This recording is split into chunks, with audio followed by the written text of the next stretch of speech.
Imagine you are sitting in the upper rows of Rome's largest amphitheater. The sun is blinding, the crowd is buzzing, and suddenly he appears, still a small boy in white robes with wings behind his shoulders. And you don't know yet that these wings were created to never bring him home, to experience ancient Rome. Just remember one day when the entire city flows in one direction, toward the amphitheater. Merchants abandon their stalls. Craftsmen leave their tools. And even the poorest strive to be among the crowd. There is no question of whether to go.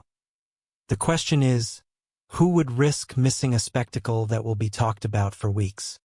The sun was just rising, and people were already jostling at the entrances. The air smelled of wine, hot pastries, and stone that still retained the coolness of the night. Soldiers stand guard at the gates. Vendors shout themselves hoarse, trying to outdo each other. The day of the games is not just entertainment. It is a demonstration of power. Bread and circuses, a formula that everyone understands. Without bread, there is hunger. Without circuses, there is anger. Today, the arena will welcome tens of thousands. The seats are strictly assigned, senators closer to the center, commoners higher up, women and children separately. Even entertainment has an order that reminds everyone of their place. Rumors have been stirring the city for a week. They promise a scene of Icarus' flight. Everyone knows the myth, wings of wax and feathers.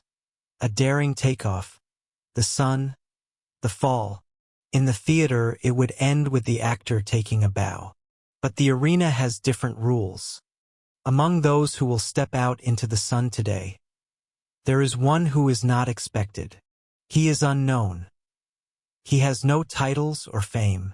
For most, he is just a figure in a grand performance. But the end of this day will make him a story that only a few will remember. Without a name, but with an image that is impossible to forget. A wooden mechanism is being assembled in the arena to lift the hero into the sky. Spectators in the front rows stare intently, imagining how it will be. The crowd roars, but there is already a sense of anticipation in the air. Something about this performance will be different. No one on that morning could have guessed that among the dozens of acts, it was one flight that would silence the stands. The chronicles of Rome sometimes mention so-called mythological scenes, where the death of a hero was not a theatrical stunt, but real death. In legend, this is the fall of Icarus, or Phaeton, in the arena. It is a slave or a condemned man for whom this role is his last. The audience was told about purification through myth, or punishment by the gods. In reality, it was cruel entertainment designed to shock, especially if the actor was a child. Why children? Historians argue. Some say it was rare. Only if the owner wanted to please the emperor by sacrificing a slave child. Others point to pragmatism. It is easier to lift a small child onto the mechanism, and more effective to move the audience if the victim is small and defenseless. Sometimes these children played characters who also died young in myths. Icarus, Ganymede, Polydorus. Here, the age of the actor became part of the spectacle. Who decided who would die and how? The final word was up to the emperor, or the editor of the games. The lists of participants included height, hair color, and facial features. If a child fit the image of a hero, their name no longer mattered. On that day, a boy was on one of these lists. No one recorded how he got there. Some whispered that he was the son of a slave, sold for the games. Others said he was a gift from the provinces, a gesture to win the emperor's favor. His role had been decided in advance. Wings made of feathers and wax, a flight under the sun, and a finale that left no room for return. In the backstage noise, he stood in line, holding his wings. Behind the wall, the city roared, chanting the name of the hero he was to become. For just a moment, during the days of the great games, Rome was transformed. In the morning, the streets near the amphitheater were filled with people from all walks of life: senators in purple togas, merchants from distant provinces, legionaries on leave, women with children, even slaves who had been allowed to go out. Here, things that would never have crossed paths on an ordinary day mingled together.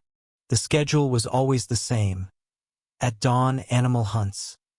In the heat of the day, executions. And in the evening, performances of myths. It was a sweet ending for the audience. Less blood, more theater, but sometimes real death, disguised as legend. That day, everyone was waiting for Icarus. Some were sure it was just a trick. Others believed the emperor wanted realism. The crowd argued, placed bets, and laughed. The amphitheater was buzzing. The smell of roasted meat, smoke, and sweat hung in the air. The sun beat down on their eyes, forcing them to cover themselves with cloth. People stood up, shouted, and joked about falling from the sky.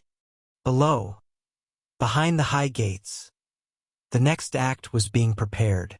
The music faded, and in the silence, they appeared wings. They were carried out, spread out so that everyone could see the feathers glistening in the sun. The name Icarus rang out from several places in the crowd. Who was supposed to fly remained a mystery, but the silence that hung over the arena was already part of the spectacle. In Roman amphitheaters, flight was usually a trick: a wooden platform, ropes, blocks, and an actor lifted into the air, hovering over the sand of the arena. An illusion that kept the crowd in awe. But sometimes, instead of a soft landing, there was a fall, onto spears or swords. It was a finale that was never forgotten, and the organizers knew that the audience would applaud louder if the death was real. Roman authors wrote about such scenes. One recalled a boy in the role of Icarus, another, a young man raised to bring the myth closer to truth.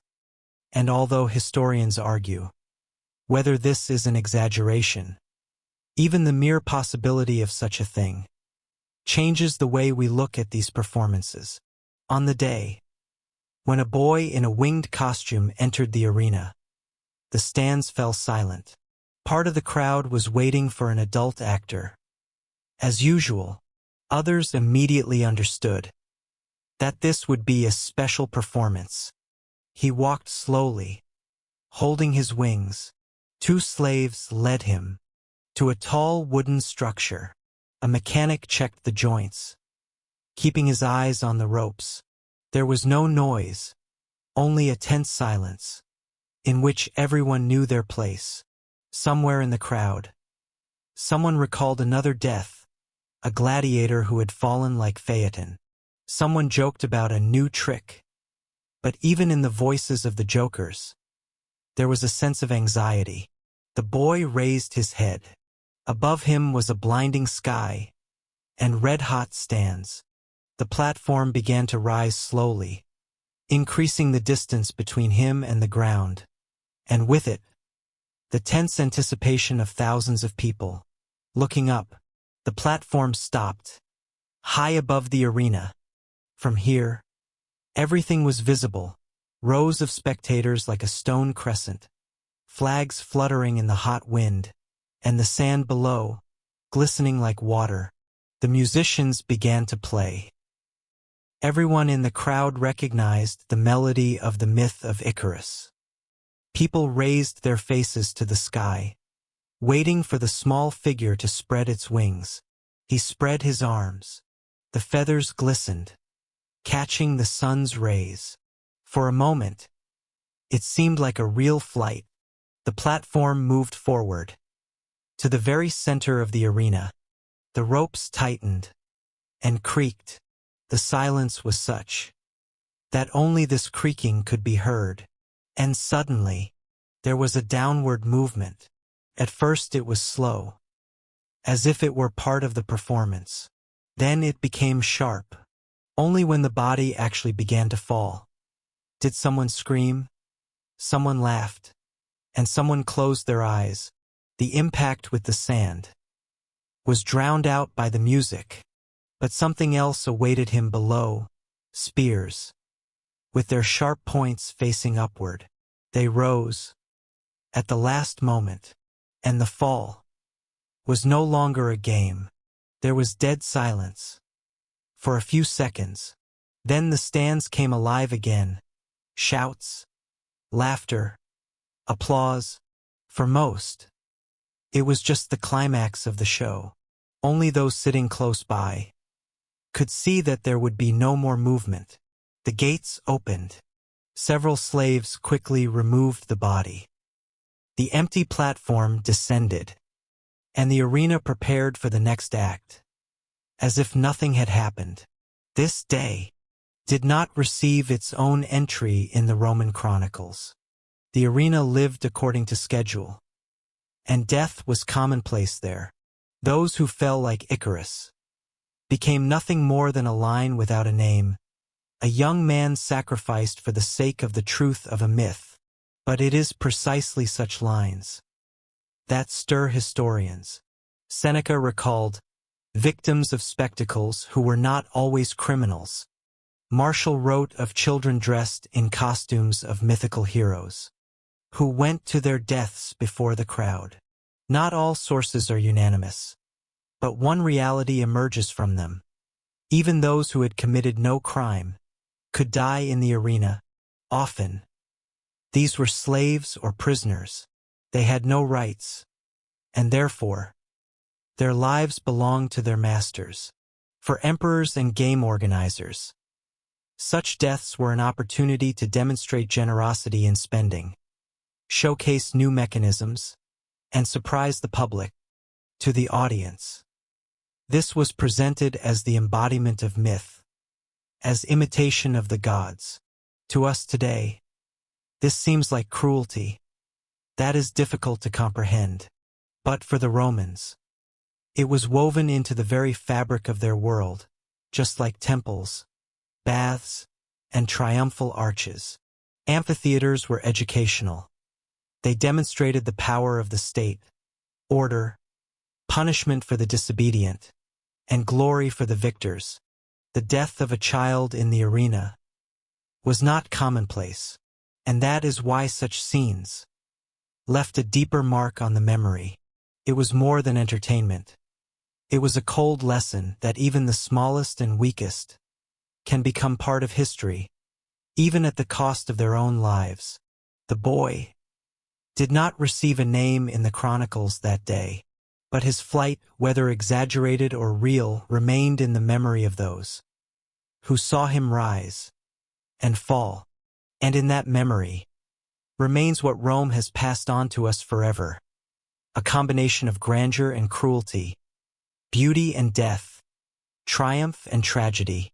Final appeal to the listener: we can admire the Roman arches and aqueducts, read their poets and philosophers, but at the same time, we must remember the price of spectacle, the lives of those whose names have been erased from stone.